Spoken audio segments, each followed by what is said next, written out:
when you read that statistic out, actually, you've got to smile and laugh because, Mickey, it's frankly unbelievable, isn't it? Well, yours wasn't bad either, Coisty. I've got to be honest with you, but I mean, it's just mind-boggling, isn't it? I mean, it's not just because he's done it in the Premier League. He's actually done it in 3 of the hardest divisions that we probably watch weekly. In Spain, his numbers are just absolutely off the scale. I mean, obviously went to Italy and he got 101 goals for Juventus. And he's done it in Manchester United on 2 different occasions. I mean, let's not forget, he got over 20 goals last season as well. But just to see that ball go in the back of the net when all we seem to have been speaking about throughout the whole of the summer and the beginning of the season is Ronaldo going to be staying at Manchester United? Well, he stayed. He got his opportunity last night. And it was a fantastic goal to top up 700, which is just a phenomenal number. Mickey, where do you sit on it? Because I've got to be brutally honest, mate. I thought it might have been in the best interests of both parties, Ronaldo and Ten Hag and the club, obviously, that he moved on in the summer. That clearly hasn't been the case. He comes off the bench, he scores. Where do you sit on it? What do you think is best for player and club at this moment in time?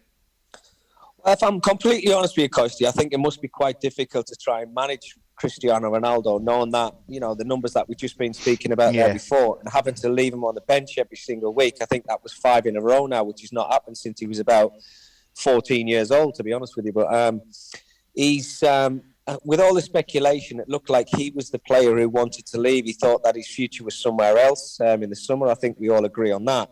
But now he has stayed.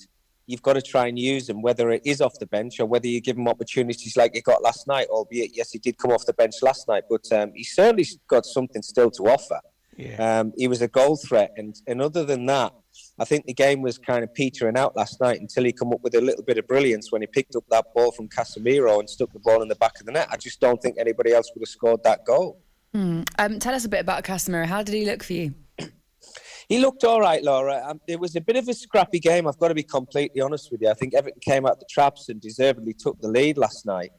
And then it went a bit scrappy in the middle of the game. But it was just 2 bits of brilliance from Manchester United. I mean, let's not forget the first goal from Anthony was a great goal. The through ball from Martial before he left the field was a brilliant pass.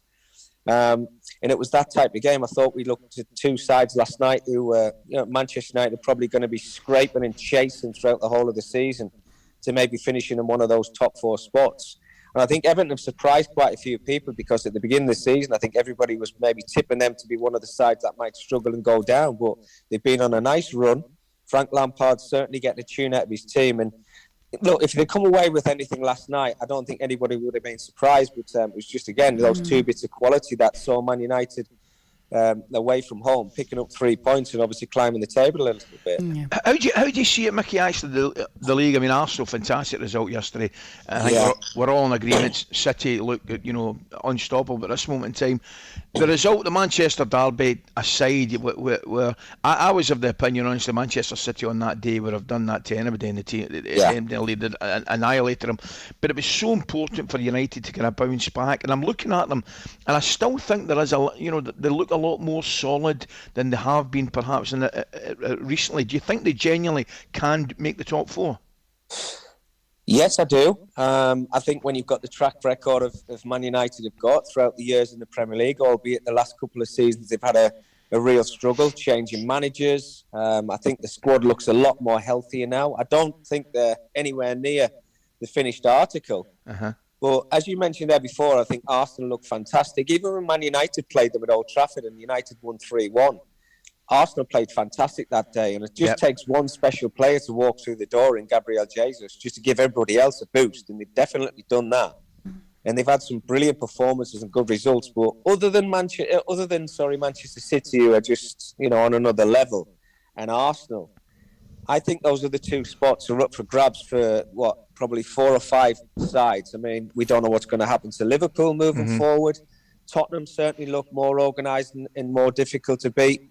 Manchester United have got to be in the reckoning to finish in those top 4 spots. Mickey, I just want your thoughts on the rest of the table, because at the moment, Newcastle 6th, Brighton 7th, Bournemouth 8th and Fulham 9th. Newcastle with a massive win over Brentford, but Bournemouth actually looking really good as well, getting a win at the weekend.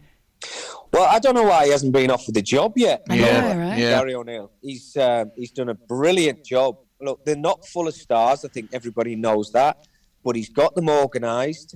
He's got them working hard, and they're battling out for every result and every point that they can get at the moment. Look, I don't think they're going to finish where they are at the moment, come the end of the season. I think if they actually stay in the Premier League, I think that'd be fantastic. But Gary O'Neill has done a job. He's getting the tune out of his players, and they've been absolutely fantastic. I think the best of the rest for me at the moment has certainly got to be Brighton and Newcastle from what I've seen from them so far. Yeah. Brighton look absolutely fantastic, albeit changing manager. Don't think they've changed too much. And Newcastle have done it the right way. They haven't gone out and spent 90, 100 million pounds on individual players. They've brought in the players that they've needed to bring into the club, and they've got it going at the moment. And if you've ever been to St James's Park over the last 3 or 4 weeks, that place is absolutely rocking. Yeah, definitely. Mickey, thank you very much, mate. Have a good day, mate. talkSPORT Breakfast with Laura Woods. Monday to Wednesday morning, 6 till 10.